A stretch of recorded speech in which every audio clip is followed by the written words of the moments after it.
Hai guys, selamat datang di channel Gereja Internet.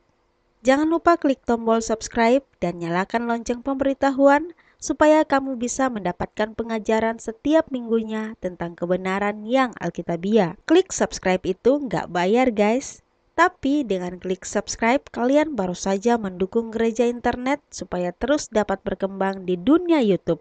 Jangan lupa like, comment, and share ya guys. Mari kita dasari firman Tuhan dalam Ester pasal yang kelima. Kitab Ester pasal yang kelima. Lihat mulai ayat yang pertama sampai dengan ayat yang ke-8. Ada satu sikap hati yang dimiliki Ester ketika dia menghadap raja. Dan saya berdoa sikap hati ini kita miliki juga, khususnya mulai hari-hari ini. Dan seterusnya kita tidak akan pernah meninggalkan sikap hati yang seperti ini. Ester pasal yang kelima. Lihat mulai ayat yang pertama. Judulnya Ester menghadap raja. Pada hari yang ketiga Ester mengenakan pakaian ratu, lalu berdirilah ia di pelataran dalam istana raja, tepat di depan istana raja. Raja bersemayam di atas tahta kerajaan di dalam istana, berhadapan dengan pintu istana itu. Ayat 2 Anda lihat, ketika raja melihat Ester sang ratu berdiri di pelataran, ini kata kuncinya, berkenanlah raja kepadanya. Sehingga raja mengulurkan tongkat emas yang di tangannya ke arah Ester, lalu mendekatlah Ester dan menyentuh ujung tongkat itu. Tanya raja kepadanya, apa maksudmu hai Ratu Ester, dan apa keinginanmu? Sampai setengah kerajaan sekalipun akan diberikan kepadamu. Kata kunci buat kehidupan kita bersama dengan Tuhan adalah perkenan dari raja kita. Karena kalau raja dan Tuhan kita berkenan dengan kehidupan kita, perkara-perkara besar pasti akan terjadi. Lihat ketika raja berkenan kepada Ester, dia berkata, apa yang kau mau hai Ratu Ester? Apa keinginanmu? Raja berkata, bahkan setengah dari kerajaan ini akan diberikan kepadamu, kalau itu yang engkau mau. Tetapi permintaan itu atau maksud itu hanya terjadi ketika kita mendapatkan perkenan daripada raja. Hidup orang Kristen, kata kuncinya adalah hidup berkenan di hadapan Tuhan. Mencari perkenan raja kita, itu yang paling utama dalam kehidupan kita. Teruskan lagi ayat yang keempat. Perhatikan jawab Ester, dan ini merupakan sikap hati yang semua kita harus memiliki. Jawab Ester, jikalau baik pada pemandangan raja, bahasa Inggrisnya, if it pleases the king, sekiranya berkenan di hadapan raja, sekiranya raja suka dengan yang aku minta ini. If it pleases the king, dia mengerti bahwa kunci semuanya adalah perkenan daripada raja. Sehingga ketika dia akan meminta sesuatu, dia mengatakan dasarnya adalah kalau raja berkenan. Dengan kata lain dia berkata, raja, sekiranya yang kelak aku minta engkau tidak suka, abaikan semuanya, karena bukan keinginanku yang paling utama, tapi perkenan daripadamu itu yang paling utama dalam hidupku. Dia berkata, jikalau baik pada pemandangan raja, if it pleases the king, sekiranya raja berkenan dengan apa yang aku minta ini. Dia berkata, datanglah kiranya raja dengan Haman pada hari ini ke perjamuan yang diadakan oleh hamba bagi raja. Maka titah raja, suruhlah Haman datang dengan segera supaya kami memenuhi permintaan Ester. Lalu raja datang dengan Haman ke perjamuan yang diadakan oleh Ester. Sementara minum anggur, bertanyalah raja kepada Ester, apakah permintaanmu? Niscaya akan dikabulkan. Dan apakah keinginanmu? Sampai setengah kerajaan sekalipun akan dipenuhi. Nah, saya akan berikan backgroundnya, kenapa Ester memberikan akan minuman. Dan kalau Anda baca sebetulnya, setiap kali ada indikasi seperti ini, kalau zaman dulu mereka minum, itu harus sampai mabuk, saudara. Jadi mereka minum anggur, itu betul-betul mereka nikmati sampai mabuk. Dan mengapa Ester mengadakan perjamuan bagi raja? Anda harus mengerti akan konteks budaya pada waktu itu di kerajaan Persia. Jadi kalau raja itu akan ambil keputusan, dia rapat dengan anak buahnya, dengan menterinya, dengan para jenderalnya. Mereka rapat dalam keadaan sadar. Nah, setelah mereka punya beberapa pilihan atas tindakan yang akan diambil, lalu biasanya mereka minum dulu. Itu bukan coffee break, saudara, tapi mereka minum memang. Mereka minum sampai mereka mabuk. Begitu mereka mabuk, baru mereka ambil keputusan. Nah, mengapa tunggu mabuk? Ini kepercayaan mereka. Mereka percaya orang yang mabuk dekat dengan roh para dewa. Kalau mereka dekat dengan dewa-dewa, keputusannya akan diamini oleh dewa-dewa mereka. Nah, Esther mengerti akan hal ini, sehingga dia beri raja minum, diberikan perjamuan, diberi makan, diberi minum. Ketika dia mulai minum, raja mulai ingat lagi akan apa yang sebetulnya akan diminta oleh Esther. Dan dia berkata, apa yang engkau minta? Kembali dia berkata, setengah dari kerajaan sekalipun akan diberikan kepadamu. Itu yang dibuat oleh Esther. Lalu kemudian ayat yang ke-7, maka jawab Esther, permintaan dan keinginan hamba ialah, jikalau hamba mendapat kasih raja, dan perhatikan, jikalau baik pada pemandangan raja, if it pleases the king, kalau raja berkenan dengan permintaan ini, kalau hambamu mendapatkan kasihmu, dan kalau raja berkenan dengan permintaanku ini, dia berkata, raja mengabulkan permintaan serta memenuhi keinginan hamba. Datang pula lah kiranya raja dengan Haman ke perjamuan yang akan hamba adakan bagi raja dan Haman. Maka besok akan hamba lakukan yang dikehendaki raja. Setiap kali ada permintaan, apa yang engkau mau? Permintaannya didasari dengan pernyataan, if it pleases the king, sekiranya raja berkenan. Dia mau berkata, yang paling utama buat aku adalah bagaimana aku memperkenan hati raja.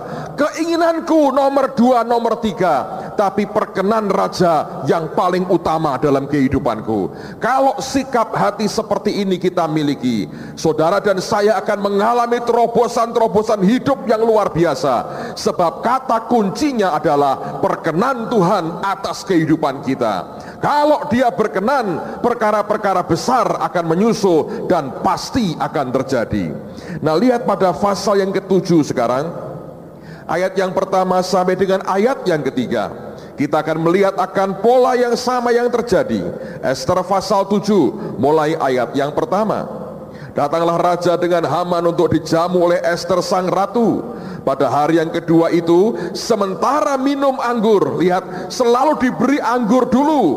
Diberikan anggur supaya apa? Supaya mabuk. Nah, kita orang percaya, kita berkata jangan mabuk oleh anggur, tapi apa? Penuhlah dengan Roh Kudus. Jangan mabuk anggur. Anda berkata, oh raja itu minum anggur, jadi gua mau mabuk. Anda sedang merusak dirimu sendiri. Amen, saudara. Kita berkata jangan mabuk anggur, tapi hendaklah engkau penuh dengan Roh Kudus. Saya ulang lagi ayat 2. Pada hari yang kedua itu, sementara minum anggur, bertanyalah pula raja kepada Esther, apakah permintaanmu, hai Ratu Esther? Niscaya akan dikabulkan. Dan apakah keinginanmu? Sampai setengah kerajaan sekalipun akan dipenuhi. 3 kali raja berkata, sampai setengah kerajaan akan diberikan kepadamu.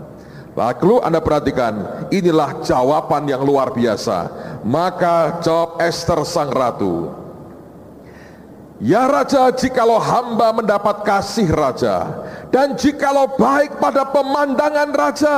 Dia ulang lagi, if it pleases the king, kalau raja berkenan, kalau ini yang membuat raja suka, kalau tidak abaikan saja. Kerinduanku yang paling dalam membuat raja disenangkan. If it pleases the king, kalau ini berkenan di hadapan raja. Dia berkata, karuniakanlah kiranya kepada hamba nyawa hamba atas permintaan hamba, dan bangsa hamba atas keinginan hamba. Ketika dia meminta sesuatu yang menyangkut hidup matinya dan hidup mati daripada bangsanya, bukan permintaannya itu yang didahulukan. Dia mengawali dengan perkataan, if it pleases the king, kalau sekiranya ini berkenan kepada raja, kalau raja suka saja, berikan ini kepada hambamu. Artinya dia berkata, sekalipun sepenting apapun yang aku minta, kalau engkau tidak berkenan, abaikan ya raja. Nah, beranikah kita punya sikap hati seperti ini, dan sikap ini yang membawa terobosan besar dalam hidup kita. Pada pasal yang ke-8 di ayat yang kelima, pasal 8 ayat yang kelima, kembali ada permintaan, dan Ester mengatakan begini, serta sembahnya, jikalau baik pada pemandangan raja, if it pleases the king. Selalu dia ulang-ulang kata-kata itu. Dia mau berkata, ini bukan basa-basiku, ini dari hatiku yang paling dalam. Apapun yang aku mau, yang aku butuhkan, yang paling mendesak sekalipun ini hidup matiku, if it pleases the king, sekiranya itu berkenan kepada raja. Dan dikatakan, dan jikalau hamba mendapat kasih raja, dan hal itu kiranya dipandang benar oleh raja, dan raja berkenan kepada hamba. Dia berkata, kalau itu dipandang benar, kalau engkau berkata tidak benar, lupakan, singkirkan, abaikan raja. Yang paling utama bukan kemauan dan kerinduanku, bukan juga kebutuhanku. Yang paling utama, aku akan menyenangkan akan hatimu. Aku ingin engkau disenangkan, engkau mengaminkan semua yang aku minta, karena sesuai dengan hatimu. Dan kerinduan seperti ini yang sebetulnya akan dihormati dan dihargai Tuhan dengan cara yang luar biasa. Repotnya seringkali orang Kristen tidak pernah mau mengerjakan apa yang Tuhan perintahkan. Seringkali kita hanya mengajukan kerinduan hati kita. Ini kebutuhanku, ini mendesak Tuhan, aku hampir mati ini Tuhan, berikan ini, berikan ini, berikan ini. Dan perkenan Tuhan kita abaikan dalam kehidupan kita. Kalau kita ingin berkenan dalam kehidupan kita di hadapan raja di atas segala raja, katakan seperti Ester berkata, if it pleases the king, sekiranya semuanya ini berkenan di hadapanmu, karena itu yang paling utama di dalam kehidupan kita. Lihat pada pasal yang ke-9 sekarang, perhatikan pada ayat yang ke-13. Kembali ada permintaan yang diajukan oleh Ester, dan lihat lagi akan pola yang sama. Dia mengatakan di kalimat yang pertama, lalu jawab Ester, jikalau baik pada pemandangan raja, if it pleases the king, sekiranya raja berkenan. Itu merupakan kunci dalam kehidupan kita. Sebab Ester bisa mendapatkan segala sesuatunya. Rahasianya ketika firman berkata, dan raja berkenan kepadanya. Ketika raja berkenan, semua urusan yang lain akan beres. Tapi kalau raja kita tidak berkenan, semua yang lain tidak akan beres, saudara. Nah, hidup dengan sikap hati yang rindu memperkenan, menyukakan hati Tuhan, itu yang harus jadi prioritas di dalam kehidupan kita. Anda tahu kenapa? Karena kalau kita mengerjakan yang berkenan di hadapan Tuhan, maka Tuhan Sang Raja itu akan bertanggung jawab atas kehidupan kita sepenuhnya.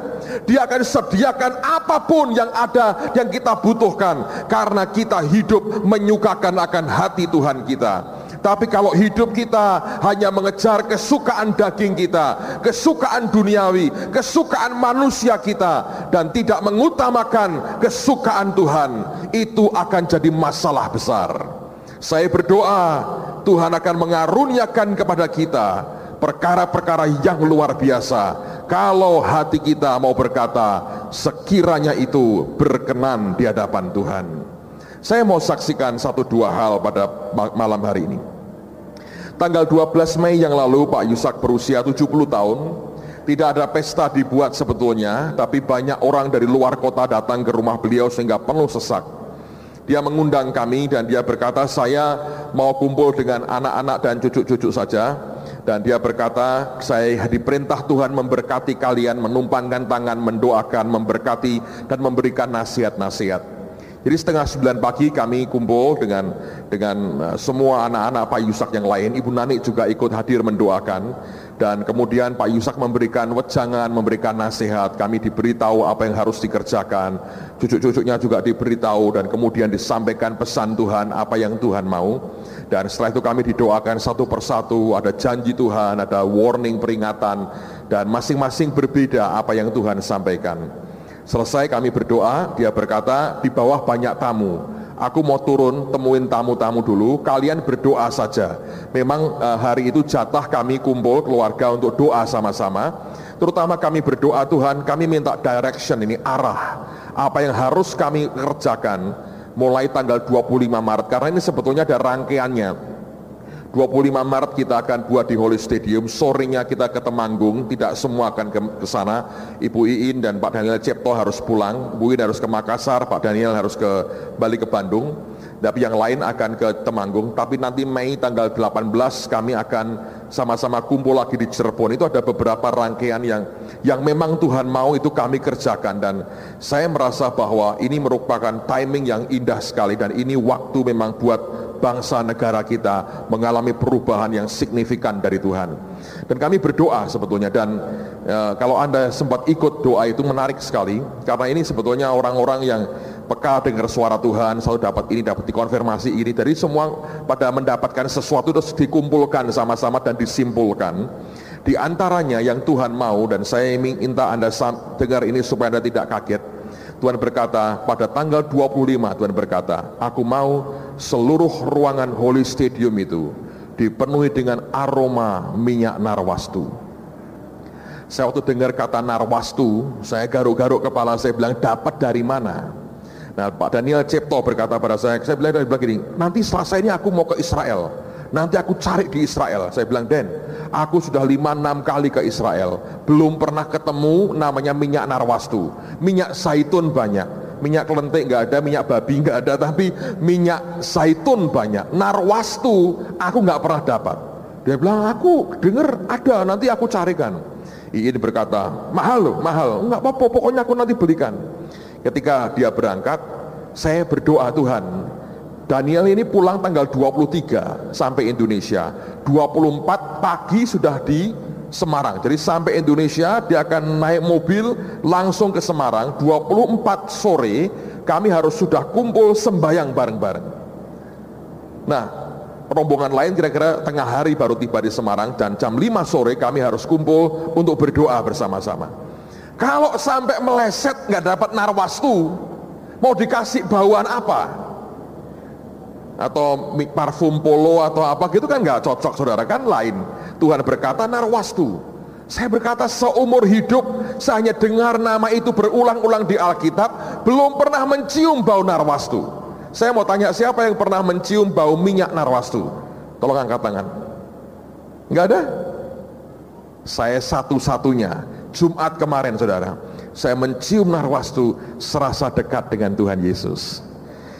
Nah, kemudian saya ingat teman saya, beliau itu orang Semarang dan istrinya, dan pindah Jakarta, ada usaha, diberkati Tuhan, mereka sangat diberkati. Dan beliau ini yang membuat minyak urapan. Kalau Anda cek di toko buku mungkin masih ada, itu dia baca di Alkitab bahan minyak urapan apa, dia cari bahannya, dia impor dari berbagai negara, terus dia olah kemudian jadi minyak urapan, dan itu baunya tajam dan anget di badan kalau Anda kena itu.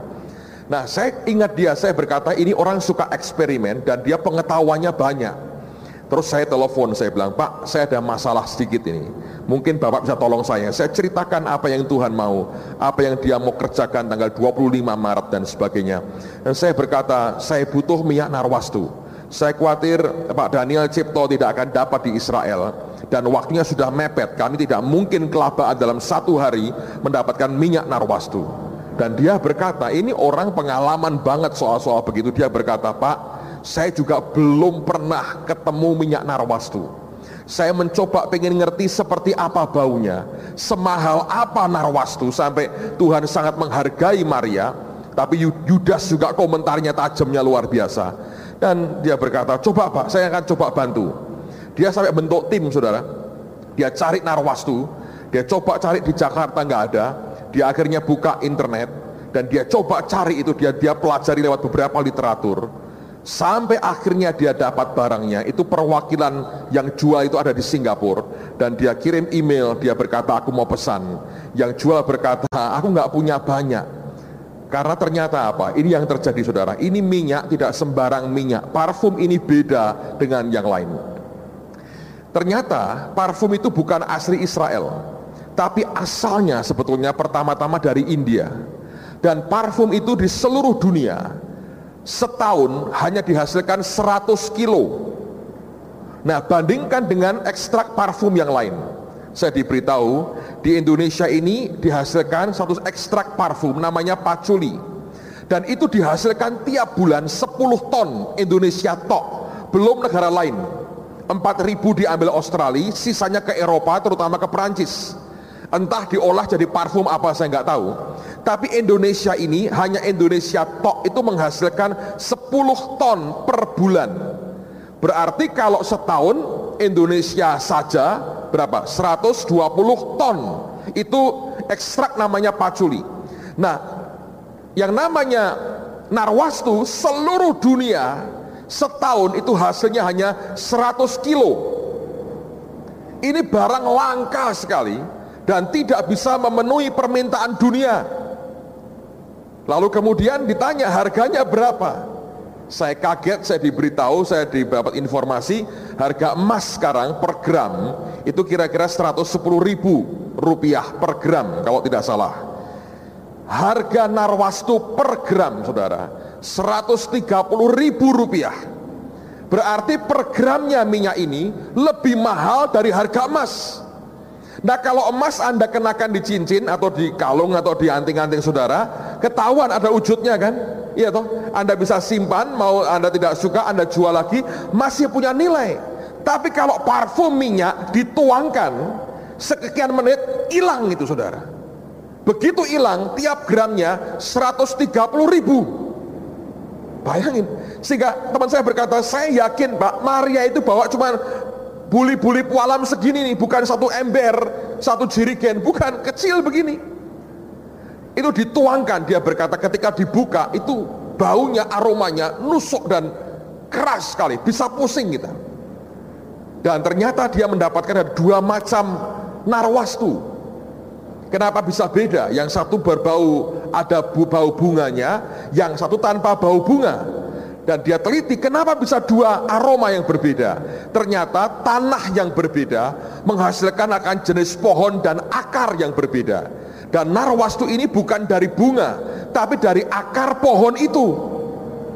Dan rupanya dari jenis pohon yang sukar dibudidayakan secara banyak, sehingga memang tumbuhnya di tempat tertentu dan langka. Nah, ini yang membuat tidak bisa dihasilkan dalam jumlah banyak sejak zaman dulu. Dan sampai sekarang di dunia ini setahun hanya dihasilkan 100 kilo narwastu. Dan teman saya berkata beberapa hari kemudian, sudah di tangan saya Pak, narwastu murni, dia berkata. Tapi karena terlalu tajam baunya, takutnya nanti kalau terlalu ekstraknya dan habis duit banyak sekali, Anda masuk pingsan semua karena nggak kuat pusingnya. Dia berkata saya mesti campur supaya aromanya saya lembutkan. Dan dia bilang aku pilih yang mana. Dia berdoa, dia mengerti, aku mesti campur ini supaya 2 aroma ini nyampur. Dan nanti dia bahkan berkata, aku akan atur begitu rupa. Hari Jumat pagi kemarin, dia telepon Pak Sugi, dia berkata, aku diperintah Tuhan ke Semarang. Dia terbang ke Semarang, dia bawa alat untuk mengeluarkan aromanya. Dia bawa sampelnya, botolnya. Dia berkata, Pak, ini yang namanya narwastu. Untuk pertama kali dalam hidup saya cium narwastu dan terasa dekat dengan Tuhan Yesus itu, saudara. Nah, saya mau beritahu saudara, saya belajar, saya berkata Tuhan, Engkau Tuhan yang luar biasa. Bayangin, dia minta sesuatu yang kalau dipikir sebetulnya bagaimana mendapatkannya.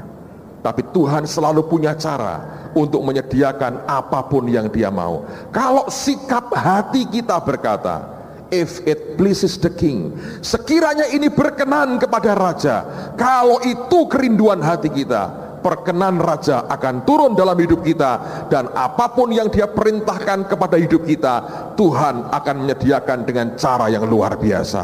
Amen saudara. Saya belajar banyak hal yang tidak mungkin, tapi Tuhan buat jadi mungkin kalau kita bertujuan aku ingin menyenangkan hati raja. Tanggal 25 nanti, malam harinya jam 8 malam, sekaligus saya mau sampaikan buat saudara dengan mujizat sekali, film The Passion of Christ itu akan diputar di Trans TV jam 8 malam sampai jam 10 malam. Ini tidak semua negara bisa putar saudara. Dan tapi ini kerja keras dari banyak teman-teman di Jakarta, para pengusaha, hamba-hamba Tuhan. Dan pemilik Trans TV juga berkata, saya mau, karena ini bisa menarik banyak pemirsa.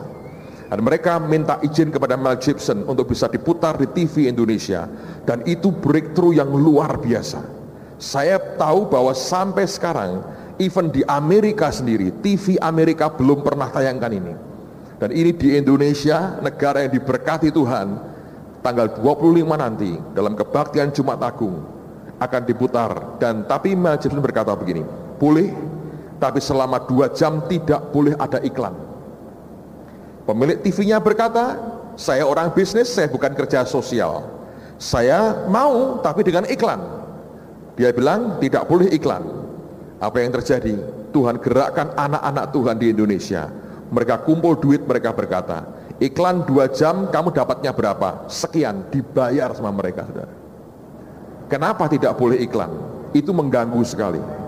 Anda bisa bayangkan nggak? Misalnya nih, Yesus dicambui, jadah, lagi tegang dicambui begitu, dek iklan, balpire kerian.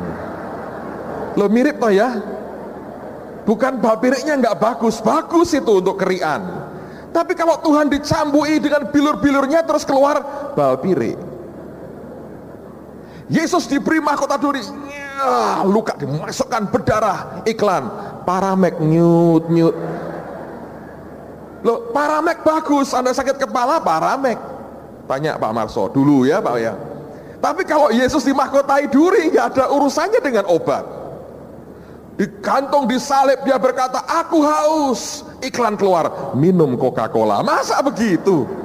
Ya, kan ngaco saudara, ngaco kan? Jadi tidak boleh ada iklan. Dalam 2 jam harus lihat utuh, tidak boleh ada iklan. Kalau hati kita berkata, if it pleases the king, kalau itu menyenangkan hati raja, Tuhan akan menyediakan semua yang kita butuhkan. Dan bangsa ini diberkati Tuhan luar biasa. Anda tahu di Malaysia, tiket hanya boleh dijual di dalam gereja. Bayangin, tiket hanya boleh dijual di dalam gereja. Tidak semua negara mengizinkan film ini diputar. Tapi Tuhan, saya percaya, punya maksud yang luar biasa atas bangsa ini, sehingga film itu akhirnya diputar. Bayangkan seluruh Indonesia akan menyaksikan kematian dan kebangkitan Yesus kita yang luar biasa. Dia mati dan bangkit untuk kita. Saudara sekalian, ini hal yang sangat hebat atas bangsa ini. Saya punya pengharapan yang besar bahwa Tuhan akan mengerjakan perkara-perkara yang luar biasa. Mulai saat ini dan seterusnya, apapun kerinduan hatimu, katakan saja, if it pleases the king. Sekiranya ini berkenan di hadapan Tuhan dan Raja kita. Nanti pada waktu Anda datang, Coliseum akan dibuka sejak jam 5 pagi, karena Pak Ardian dan tim musik akan mulai nyembah Tuhan.